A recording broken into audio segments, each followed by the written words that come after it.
A new study suggests that choosing the right arm to get your vaccine in could actually make a difference. With more information on making the best decision is Dr. Eric Griggs joining us this morning. Good morning, Dr. Griggs. Good morning. So Yeah, it's go choosing ahead. the right or the left arm, That's what I was. not Yeah, necessarily the I got right. confused.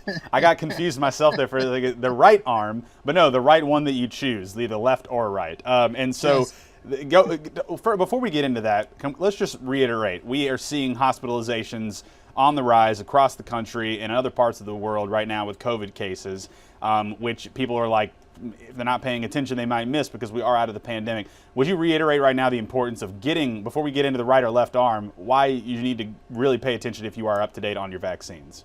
Yeah, because this is what we've seen for the last 3 years. It's the fall surge prior to the winter surge. The current variant is called EG.5. Unfortunately, Eric Griggs .5 is how people are remembering it. EG.5 or ERIS.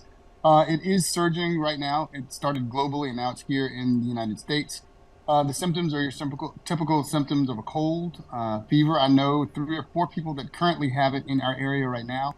People need to remember to follow the precautions that we know to do when you're traveling or in crowds. Wear a mask. If you feel sick, stay home. It might take a while for the rapid test to show a positive test, sometimes up to 3 days. So if you feel sick, treat yourself, quarantine and isolate, treat yourself as though you have it, and keep testing. The best and most diagnostic would be the PCR test. But And I know it's here. And of course, wash your nasty hands and stay yeah. away from people if you're sick. Yes. And I know you've said in the past, you don't want people to think, oh, it's not as severe anymore. It's just like cold symptoms. I'll get over it. But you don't want to think of it that way. And also, you don't want to pass it on to somebody who may have underlying health conditions that make them experience a more severe case. Yeah, exactly. This is still COVID. This is not your common cold. This is Yeah. still a deadly disease, and those that aren't protected. So we Yeah. know what to do. Let's be smart And, and get and I want vaccinated, of course. And now we can get into it because this was a study that researchers in Germany found that people who got all of their vaccines, their boosters, everything in one arm, ended up seeing a stronger immune response. Can you tell us why that might be? Yeah, what's happening is it's a more targeted immune response if you in the same arm. They did a study. It was an observational study done in Germany.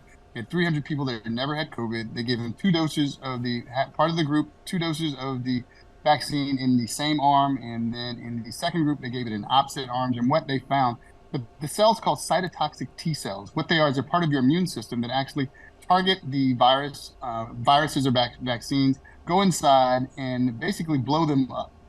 They punch holes in them and kill them. They found a higher response in those cells, those people that got shots in the same arm.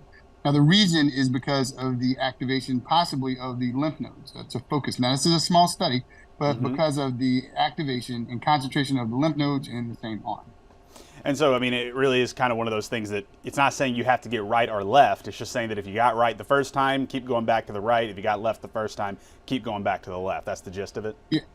Yeah, even though this was a peer-reviewed study, it was a small study. So yes, potentially that could be the case. They did not find an increase in the overall antibody response to the spike protein. So more research is to be done, but it's something to definitely think about.